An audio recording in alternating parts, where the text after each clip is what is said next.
Hola hermano, ¿cómo están? Dios les bendiga. Qué gusto poder estar un domingo más junto a ustedes.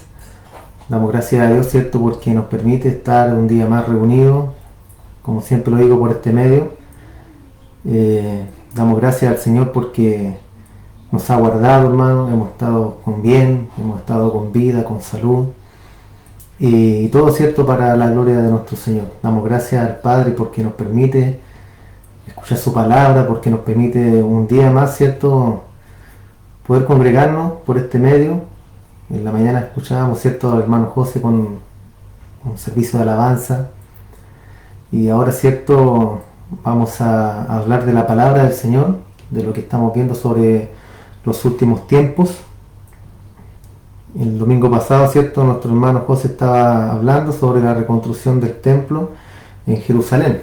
Hoy día veremos la segunda parte de este tema. Y la cita bíblica es la misma, ¿cierto?, del el tema pasado en Zacarías 6:11, donde dice la palabra del Señor: tomarás pues plata y oro y harás coronas y las pondrás en la cabeza del sumo sacerdote Josué, hijo de Josadac. Y hablarás diciendo: así ha hablado Jehová de los ejércitos, diciendo: he aquí el varón cuyo nombre es el renuevo, el cual brotará de sus raíces y edificará el templo de Jehová. Él edificará el templo de Jehová y él llevará gloria y se sentará y dominará en su trono y habrá sacerdotes a su lado y consejo de paz y habrá entre ambos. Las coronas servirán a Elem, a Tobías, a Jodías y a él, hijo de Sofonías, como memoria en el templo de Jehová. Y los que están lejos vendrán y ayudarán a edificar el templo de Jehová, y conoceréis que Jehová de los ejércitos me ha enviado a vosotros, y esto sucederá si oyereis obedientemente la voz de Jehová vuestro Dios. Esta es cierto es la mayor señal, hermanos, que tendremos de la venida del Hijo del Hombre, de nuestro Señor Jesús, que es la reconstrucción del templo en Jerusalén. ¿Qué está pasando actualmente? En los últimos años, un grupo de israelitas llamados los fieles del monte del templo, ellos tratan de colocar la primera piedra sobre el monte, ¿cierto? El monte Moriah, donde está el templo de Jerusalén, donde se va a reedificar el templo. Este grupo trata de lograr un permiso del gobierno israelí, pero cada año fracasan en el intento. Insisten en poner una piedra de casi 4 toneladas de peso en el lugar donde antes estuvo el templo en Jerusalén. Pero cada vez que lo intentan, se enfrentan a los airados musulmanes, ¿cierto? Sabemos que hay un conflicto en ese lugar, en la Tierra Santa, ¿cierto?, que es la Guerra Santa que conocemos todos. Y cuando ellos tratan de hacer esto, se enfrentan a los musulmanes, ¿cierto?, porque es el lugar santo también para ellos. Y esta oposición, ¿cierto?, es la yihad se llama, que es la Guerra Santa contra Israel. También está el grupo llamado en árabe Waqf, quienes mantienen un rígido control en la montaña del templo. Los opositores siempre se han opuesto a que el templo de Dios se edifique, hermano. Siempre van a haber opositores a la obra del Señor, siempre van a haber opositores a cuando es exactamente casi lo mismo cuando uno quiere predicar o quiere hablar de la palabra del Señor o quiere hablar a alguna persona, siempre van a haber opositores, siempre va a haber algo que se oponga a que nosotros podamos predicar o que nosotros podamos, ¿cierto?, hacer la obra del Señor. Acá pasa exactamente lo mismo. Ellos buscan la reedificación del templo en Jerusalén, pero están los musulmanes quienes ellos también, ¿cierto?, consideran ese lugar, el monte Moriah, el lugar santo para ellos. Entonces hay una guerra ahí que está latente a cada instante y a cada momento, hermano.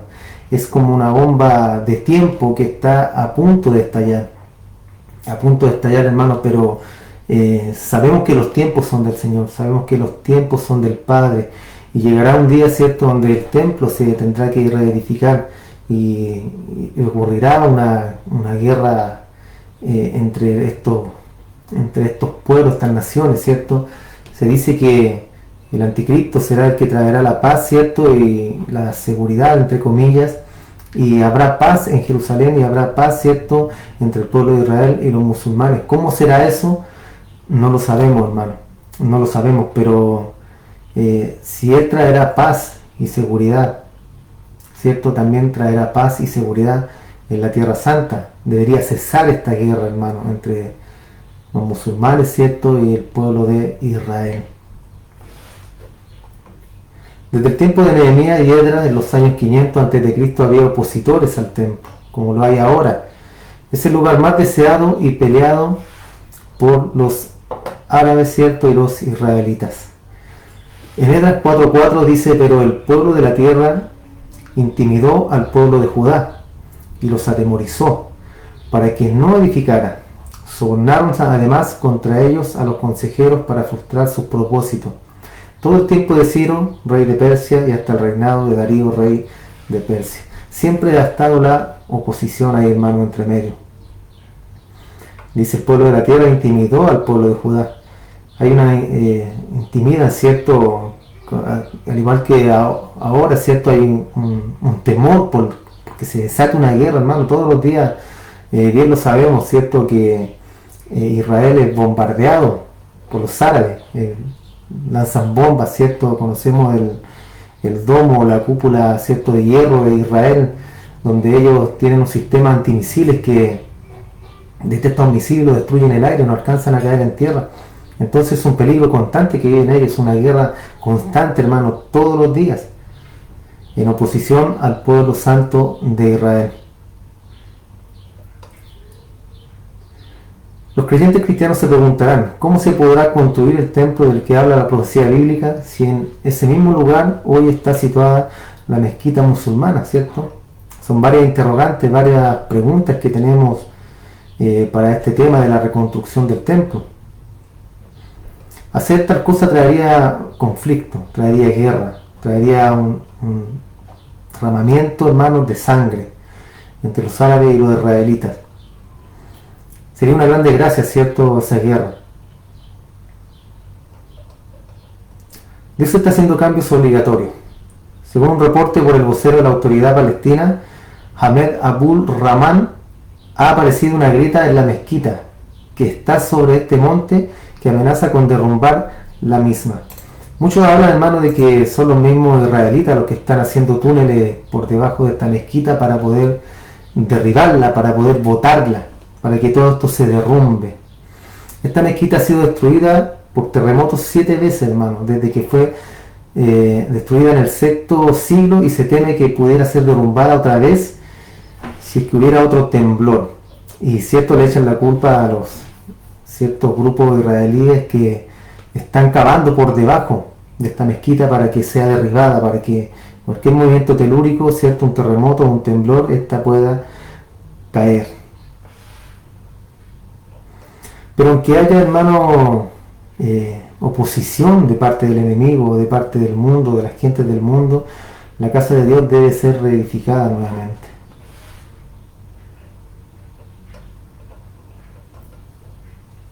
Los utensilios, ¿cierto?, las ceremonias, los sacrificios, el sacerdocio, todo será restaurado.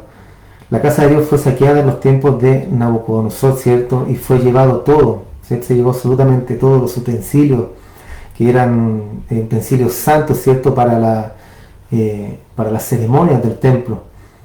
Hoy en día también hay una escuela en Israel donde se están preparando los sumos sacerdotes y se están preparando para ofrecer los sacrificios una vez que el templo sea reconstruido. Son unos institutos, ¿cierto?, donde le enseñan a estos hombres que también tienen que ser los descendientes de los sacerdotes, ¿cierto?, de Aarón. Deben ser descendientes de ellos, no cualquiera puede ofrecer estos sacrificios, o no cualquiera puede ingresar a este instituto para poder ofrecer los sacrificios una vez que el templo sea reconstruido. Entonces, en los tiempos, ¿cierto?, los tiempos pasados, ¿cierto?, la casa de Dios fue saqueada, en este caso por Nabucodonosor. Cuando fue edificada nuevamente la casa de Dios, todo lo que se había saqueado fue devuelto para restablecer el servicio a Dios. En el fondo, siempre que ha sido saqueada la casa de Dios, siempre los utensilios o las cosas santas vuelven al lugar del templo.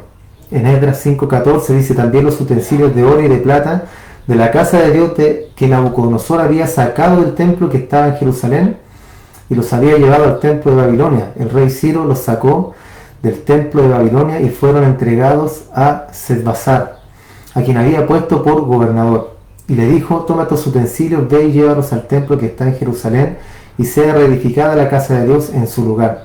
Entonces Sesbazar vino y puso los cimientos, de la casa de Dios, la cual está en Jerusalén. Y desde entonces hasta ahora se edifica y aún no está concluida. El lugar de la reedificación del templo está en la tierra de Moria, en el monte Moria, ¿cierto? Esta es la colina que está en Palestina. En Génesis 22:1 dice: aconteció después de estas cosas que probó Dios a Abraham y le dijo a Abraham, y él respondió: heme aquí. Y dijo: toma ahora tu hijo, tu único Isaac, a quien amas, y vete a tierra de Moriah y ofrécelo allí en holocausto sobre uno de los montes que yo te diré. Ahí tenemos la importancia, ¿cierto?, de este monte, el monte Moriah. Este es el lugar donde está la piedra del sacrificio, la piedra de la fundación también, donde Jesús muchas veces, en ocasiones, habló de sus sermones y donde dio sus últimas palabras proféticas. Se piensa que sobre esta piedra fue puesta el arca de la alianza, donde estaba la presencia divina de Dios, la Shekinah, que se conoce, ¿cierto? David llevó el arca de Dios a Jerusalén y subió la cuesta de los olivos llorando. ¿Por qué? Porque su mismo hijo Absalón lo seguía para matarlo. David se resguardó su integridad, el arca y su gente subió y adoró en el monte de los olivos, lo mismo que hizo Jesús cuando fue traicionado. En 2 Samuel 15:29, entonces Sadoc y Abiat volvieron al arca de Dios a Jerusalén y se quedaron allá, y David subió la cuesta de los olivos y la subió llorando, llevando la cabeza cubierta y los pies descalzos. Es el mismo monte, se fijan la importancia de este monte. También todo el pueblo que tenía consigo cubrió cada uno su cabeza e iba llorando mientras subía.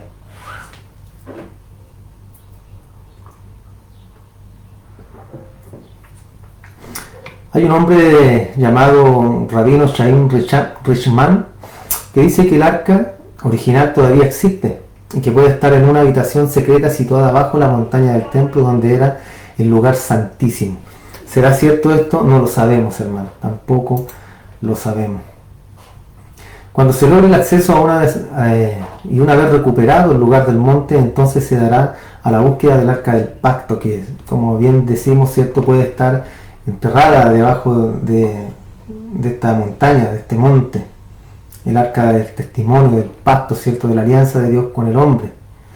Ellos piensan recuperar el arca y ponerla en su lugar. ¿Dónde? En el templo. En el templo, una vez reconstruido, una vez restaurado, cierto, poner ahí el arca y también los utensilios. Los israelitas que quieren volver a hacer lo que manda la ley de Moisés, ellos quieren volver a ofrecer los sacrificios, hermanos. Ellos quieren volver a los tiempos antiguos, ¿cierto?, donde se ofrecían los sacrificios por los pecados.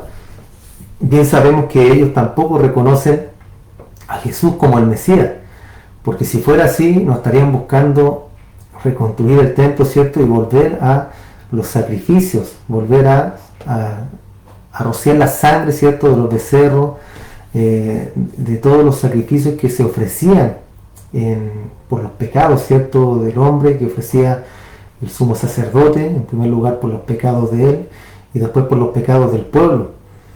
Entonces ellos buscan esto y esperan a su Mesías.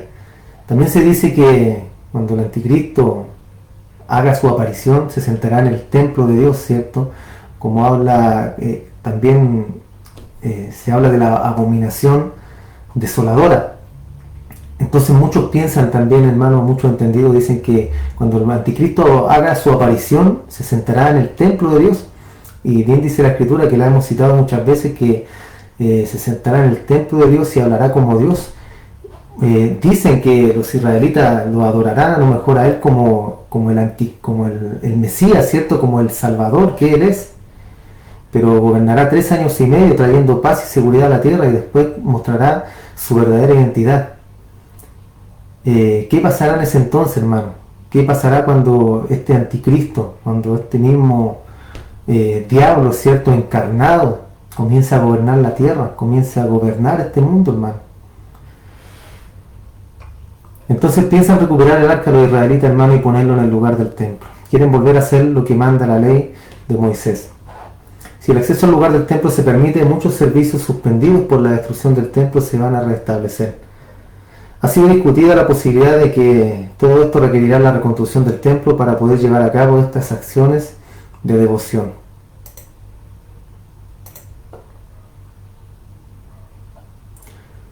Ya existen expedientes, dice acá, referente a la reconstrucción del tercer templo, la fuente principal de información con la cual están construyendo todos los utensilios del templo en la Biblia, ¿cierto? Es el manual, y bajo esos documentos y planos se apegarán para construir y llevar a cabo todo lo referente a las ceremonias y rituales que determina la Escritura, hermano.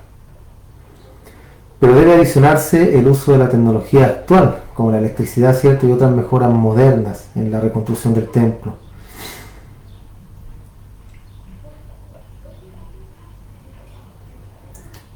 Si bien, ¿cierto?, el pueblo de Israel, hermano, son los más interesados en que el templo se vuelva a reconstruir, porque es parte importantísima, hermano, de la cultura de ellos, de su fe, de los israelitas, ¿cierto? Entonces, para nosotros será una señal, como lo dice la Escritura, será la mayor señal de la venida del Señor Jesús. ¿Por qué? Porque con la reconstrucción del templo se volverán a ofrecer los sacrificios. Vuelvo a repetirlo. Como que volveremos atrás, ¿cierto? Y se retomará todo lo que se había dejado. Se va a volver a retomar. Y es donde hará la aparición el anticristo. Y esa será la señal, ¿cierto?, que tendremos nosotros. Y será, ¿cierto?, también la señal para el rapto de la iglesia, o cuando Cristo venga también por su pueblo. Será antes de la tribulación o después de la tribulación, no lo sabemos, hermano. Lo que sí sabemos con certeza es que el arrebatamiento es real, es que el arrebatamiento ocurrirá en cualquier momento, hermano.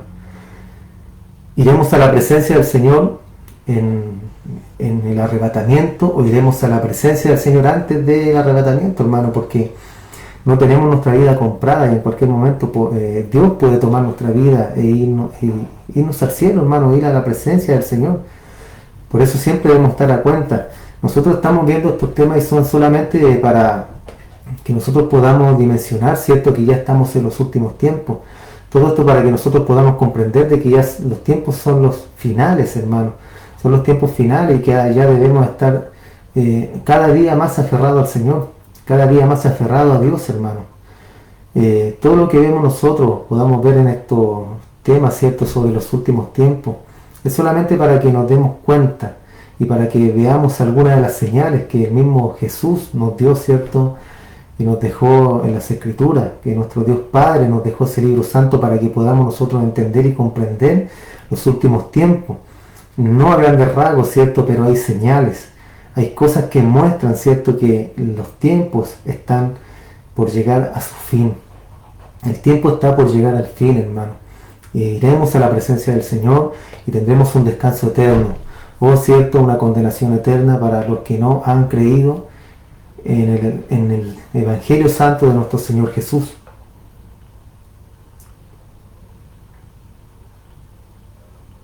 El hombre, ¿cierto?, desea que se construya el templo de Dios, los israelitas. Los fieles del monte del templo tienen por líder a Gershón Salomón. Este hombre, Gershón Salomón, era solamente un niño cuando tuvo que pelear en Israel en 1948, cuando lograron su independencia. Durante la década de los 50 fue atropellado por error y un tanque israelita que quebró su espina dorsal.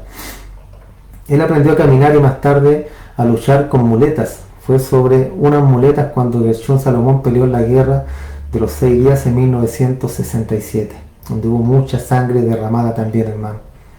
Participó en la batalla que capturó el monte del templo, que ahora es una ironía, ¿cierto?, que el gobierno israelí niegue el acceso al monte a este hombre, quien ayudó, ¿cierto?, a tomarlo, quien ayudó a la liberación, porque el gobierno israelí cedió la jurisdicción de este monte a los árabes en Jerusalén. Ellos tienen el control del monte, ¿cierto?, donde está el templo en Jerusalén, lo tienen los árabes.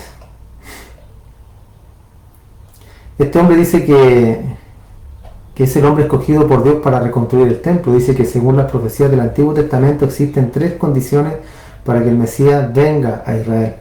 En primer lugar, el regreso de los judíos a su tierra, ¿cierto?, la restauración de la nación de Israel y la reconstrucción del templo.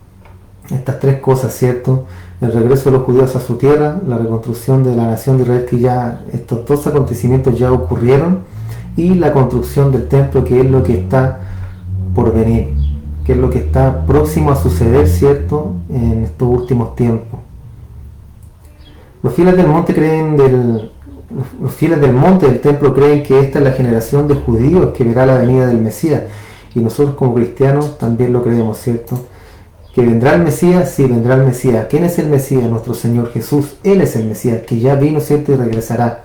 No ellos, ¿cierto?, los israelitas que esperan a un Mesías. Ellos tienen a Jesús como un profeta, como un grande, ¿cierto?, de la historia del pueblo de Israel, pero no lo tienen como el Mesías, como el Hijo de Dios, como aquel que vino, ¿cierto?, como dice la Escritura, que a los suyos vino y los suyos no le recibieron, no lo conocieron, no le dieron, ¿cierto?, el crédito que debía tener él como Hijo de Dios.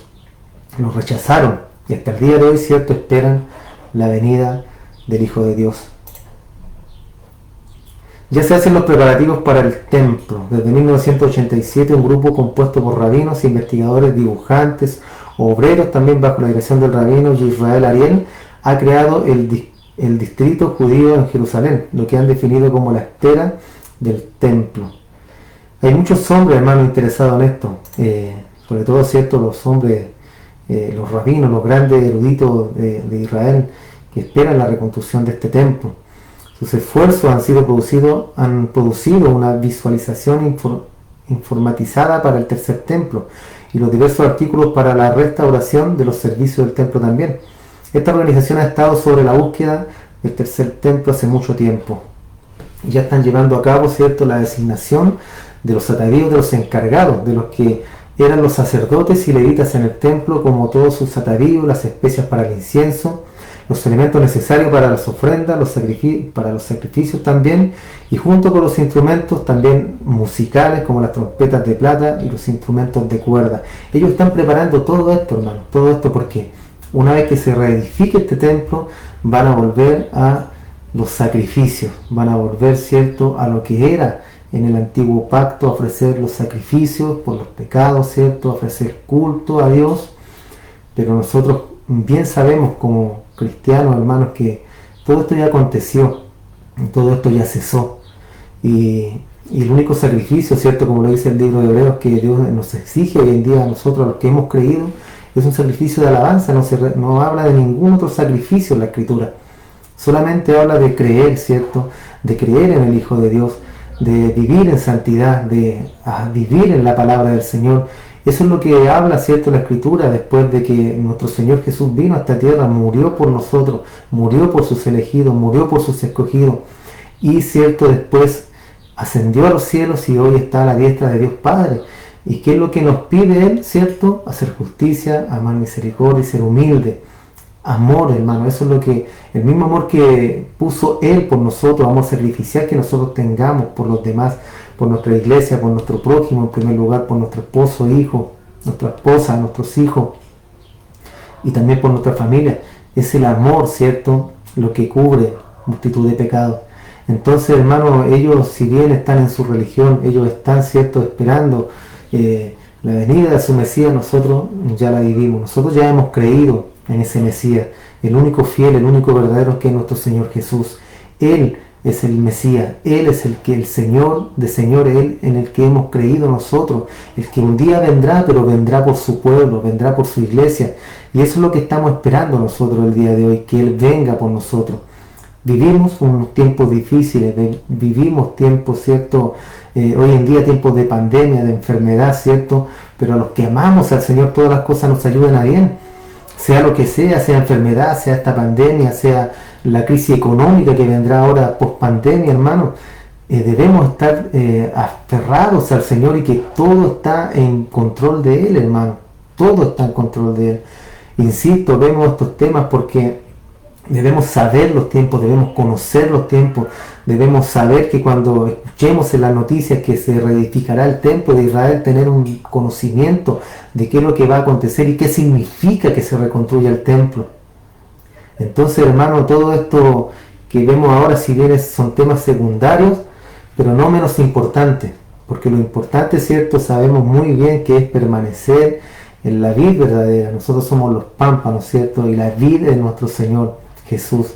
nuestro Dios, en Él debemos estar nosotros aferrados y cimentados para vivir esta vida que nos ha tocado en estos últimos tiempos y poder llegar al final, poder perseverar hasta el fin, hermano, y recibir la corona, recibir eso que está preparado para nosotros, hermano, recibir y llegar aquel día a las bodas del Cordero, cuando estaremos con el Señor, hermano, y todo esto pasará, y todo esto ya habrá sido, y como dice Apocalipsis, cierto, el mar ya no será más, la tierra no será más, todo habrá pasado, hermano, y viviremos junto al Señor, viviremos junto a Él en esta tierra, hermano, porque esta tierra también será limpiada, esta tierra será purificada, hermano, y aquí en esta tierra donde estaremos con nuestro Señor, el mal será quitado, cierto, el mal será sacado de esta tierra y viviremos junto a nuestro Señor.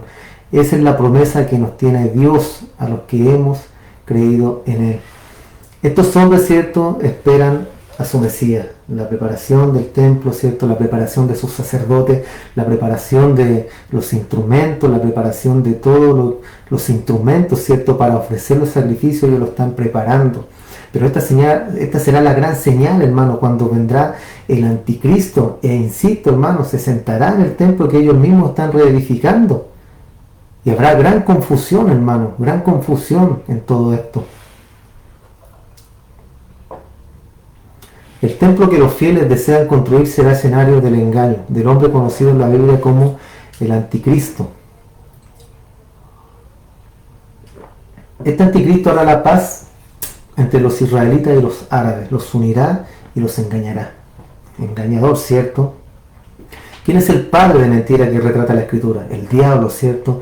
El diablo es el padre de mentira, como dice Juan, y el que miente es hijo del diablo. ¿Por qué? Porque el diablo es mentiroso desde el principio, desde que, ¿cierto? Desde que hizo el golpe de estado allá en el cielo, ha sido un mentiroso. Engañó a todos esos ángeles, la tercera parte de los ángeles, ¿cierto? Que fueron desterrados, y los engañó con mentira. El anticristo hará la paz con los israelitas y los árabes y los unirá para engañarlos. Este templo será el que profane el anticristo. Este personaje terminará haciéndose adorar en este mismo templo y poniendo una imagen de él, una imagen suya para ser adorada ahí mismo. La abominación desoladora, hermano, lo que en la Biblia se llama la abominación desoladora, bien digo. Entonces todo esto, hermano, será una abominación, como bien lo hemos dicho. Será la profanación del mismo templo de nuestro Dios. ¿Qué significa esto para el cristiano? Que debemos estar preparados para el regreso de nuestro Señor Jesús. ¿Se fijan? Debemos estar preparados, hermano. ¿Tú estás preparado? ¿Estás listo para recibir al Señor? ¿Estás listo para que si Dios dispone de tu vida hoy mismo, en este mismo minuto, tú irás al cielo? ¿Estarás en la presencia del Señor? Si hoy mueres, ¿estarás con el Señor? ¿Te has preguntado eso? ¿Te has alejado a lo mejor del Señor, hermano? ¿Te has alejado un momento a lo mejor? No descarriado, ¿cierto? Porque no existe tal cosa. No existe tal cosa de un cristiano descarriado. El cristiano es cristiano, hermano. El cristiano es salvo. El cristiano es una persona que ha creído en el Señor Jesús.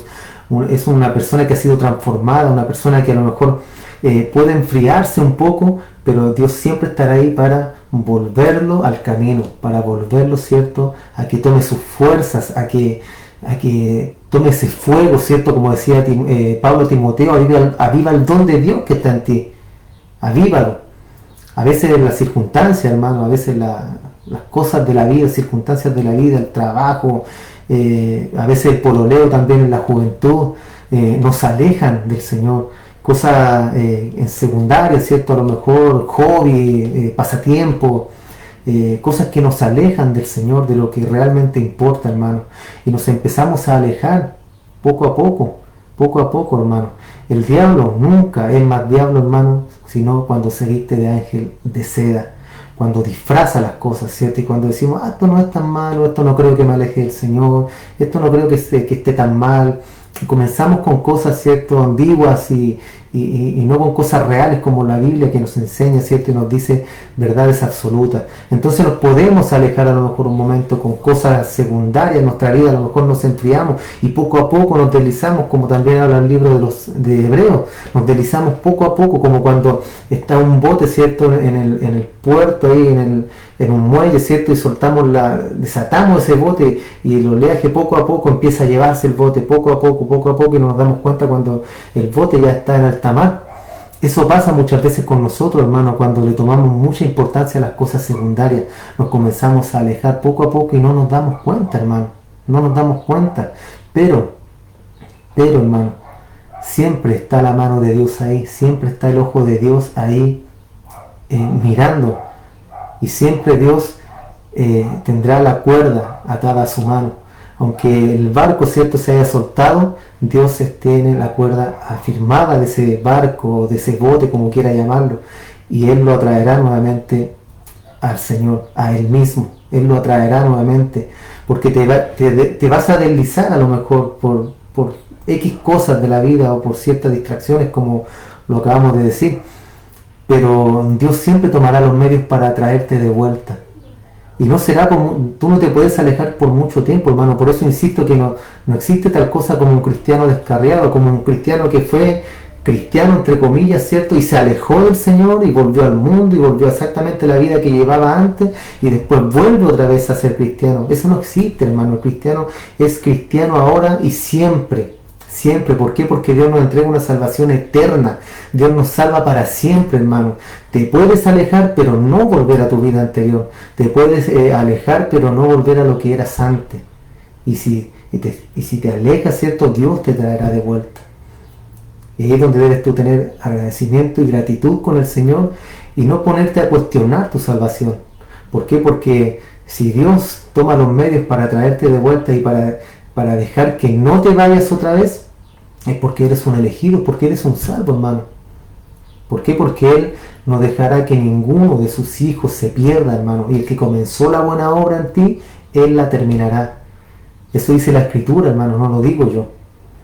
Entonces debemos estar siempre aferrados al Señor, hermano, y no preocuparnos por nada, sino que dejarnos llevar por el Señor. Si en tiempos de crisis, en tiempos de angustia, en tiempos de felicidad, que nosotros seamos siempre adoradores del Señor, que siempre tengamos gratitud en nuestro corazón hacia nuestro Señor. Retomamos. Cristo no llegará al templo sino a su iglesia para recogerla y llevarla a las bodas del Cordero. Al Señor no le interesan los templos, sino los que son templo de su Espíritu Santo. No le importan los templos, sino tú, yo, que somos el templo del Espíritu. A él le importan las personas, sus hijos. Los hebreos ortodoxos recitan periódicamente 3 veces al día las palabras: pueda ser hecha tu voluntad, que el templo sea construido lo más pronto posible en nuestro tiempo. A pesar de esto, 2000 años han pasado, Israel ha venido a ser un estado secular y diferente, ¿cierto? Personas han entendido que esta oración tiene un significado simbólico, pero esto será sí o sí una realidad. Israel, ¿cierto?, es un estado secular. Israel hoy en día, ¿cierto?, es como cualquier estado. Es un estado donde tiene una de las capitales más pervertidas del mundo, hermano. Y cualquiera podría decir, no, Israel ya no es la ciudad de Dios, o ya no es el pueblo escogido de Dios. Pero la Escritura dice que es salvo, ¿cierto?, no el que desciende de Israel, sino que el que es israelita en el Espíritu. Eso dice el apóstol Pablo en la Escritura. Entonces todos los que somos hijos de Abraham por la fe, somos israelitas también por la fe. Somos cristianos. No me refiero a que seamos en sí israelitas, ¿cierto? Pero sí lo somos por la fe. Por la fe, porque somos hijos de Dios, descendientes, ¿cierto?, de la simiente santa de Abraham, que es padre de la fe. Ya estamos cerca de la promesa, hermanos, de la venida de Cristo. Estamos muy cerca. En Romanos 13:11 dice: y esto, conociendo el tiempo, que ya es hora de levantarnos del sueño. ¿Escuchó bien? Porque ahora está más cerca de nosotros nuestra salvación que cuando creímos. Imagínense, hermano, Pablo escribió el libro de Romanos. Imagínense cuánto tiempo ha pasado. Y él dice: porque ahora está más cerca de nosotros nuestra salvación que cuando creímos. Si él decía que la salvación estaba tan cerca, la redención estaba tan cerca de nosotros, ¿qué nos queda a nosotros en estos tiempos? O sea, está a la puerta, hermano, a la puerta. No se puede decir otra cosa, sino que a la puerta. Está muy cerca de venir el Señor Jesús por nosotros, por su iglesia. Vemos los tiempos, hermano, vemos la televisión, vemos las noticias, vemos cómo está funcionando este mundo hoy en día, hermano, y ¿qué nos queda? ¿Qué nos queda por ver? Absolutamente nada, hermano, nada. La perversión, los crímenes, los asesinatos, todo lo que está pasando en el mundo. Eso nos da evidencia, hermano, de que ya no hay nada más que ver ni nada más que esperar. Solamente la venida de nuestro Señor. Es lo único que nos queda que esperar a nosotros, hermano. La promesa de los creyentes. En Isaías 56:5 dice: yo les daré lugar en mi casa y dentro de mis muros, y nombre mejor que el de hijos e hijas, nombre perpetuo les daré, que nunca perecerá. Y a los hijos de los extranjeros que sigan a Jehová para servirle y que amen el nombre de Jehová para ser sus siervos, a todos los que guarden el día de reposo para no profanarlo y abracen mi pacto, yo los llevaré a mi santo monte y los recrearé en mi casa de oración. Sus holocaustos y sus sacrificios serán aceptos en mi altar, porque mi casa será llamada casa de oración para todos los pueblos, dice Jehová el Señor, el que reúne a los dispersos de Israel, aún juntaré sobre él a sus congregados. Se fijan, mire, él habla aquí Isaías, dice que a los hijos de los extranjeros también, que sigan a Jehová para servirle. Desde acá, desde este tiempo, hermano, tenemos promesas para los gentiles, en este caso para nosotros, ¿cierto? Que tendremos entrada al pacto de nuestro Señor, que tendremos entrada a las moradas celestiales de Dios. Entonces, hermano, debe ser nuestra tranquilidad esa, de que hemos creído.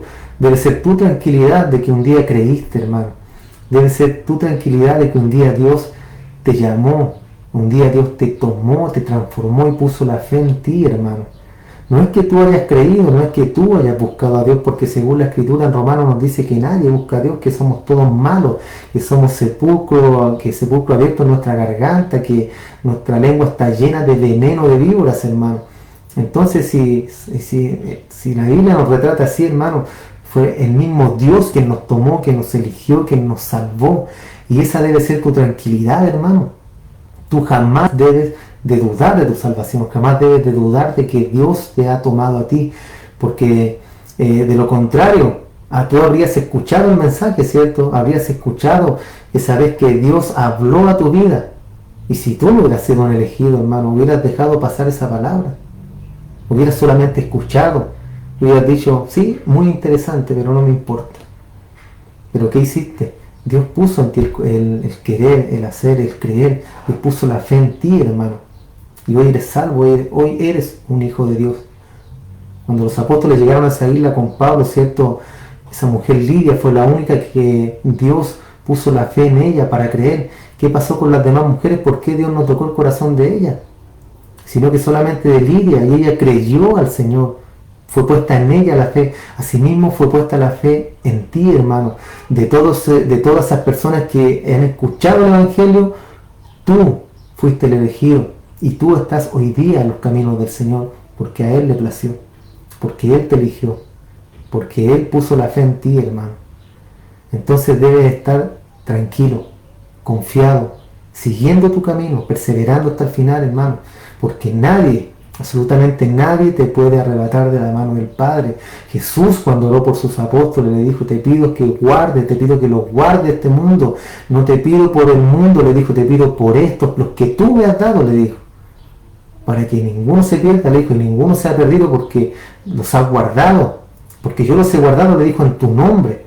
Y se perdió solamente Judas, el hijo de perdición, el cual estaba destinado para ese propósito. Entonces, si tenemos esas promesas tan grandes, hermanos, nosotros, ¿cómo dudaremos de nuestra fe? ¿Cómo puedes dudar de que eres un hijo de Dios?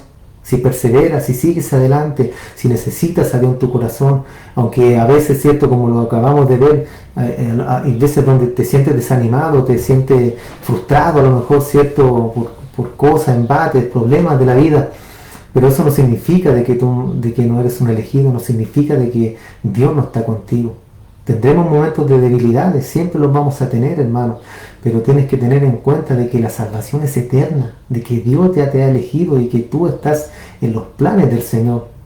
¿Y qué debes hacer? Confiar en Él. Si estás enfermo, si estás en dificultad, ora al Señor, pídele a Él, confía en Él con todo tu corazón, hermano, con toda tu fuerza, y Él hará en ti la obra, sea para bien. Es cierto que es el bien al que Dios nos ha llamado. Nosotros a veces tomamos las cosas, los problemas, las dificultades como cosas malas en nuestra vida. Que tenemos una enfermedad, es malo. Que tenemos un problema, es malo, ¿por qué, Señor, yo tengo ese problema? ¿Por qué a mí, Señor? ¿Por qué yo estoy enfermo? ¿Por qué?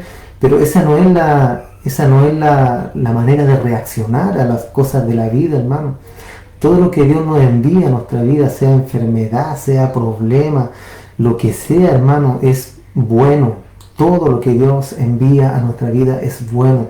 Una enfermedad, a lo mejor enfermedad lo vemos como parte mala, pero es bueno si viene de parte del Señor. Dios nos quiere enseñar algo. Dios nos quiere preparar para algo. Dios quiere algo en nosotros. ¿Qué es la vida, hermano? ¿Qué es la vida? ¿Qué es esta vida con una enfermedad que destruye nuestra carne o nuestro cuerpo? Si da lo mismo, porque el espíritu jamás lo podrá destruir. Jamás. Y eso es lo que debemos nosotros confiar, hermano, en que si una enfermedad destruye nuestra carne, nuestro espíritu jamás podrá ser destruido. Nuestra fe jamás podrá ser removida, hermano, por una enfermedad ni por un problema. Porque es eterna, porque viene de un Dios eterno. Viene de un Dios verdadero, hermano.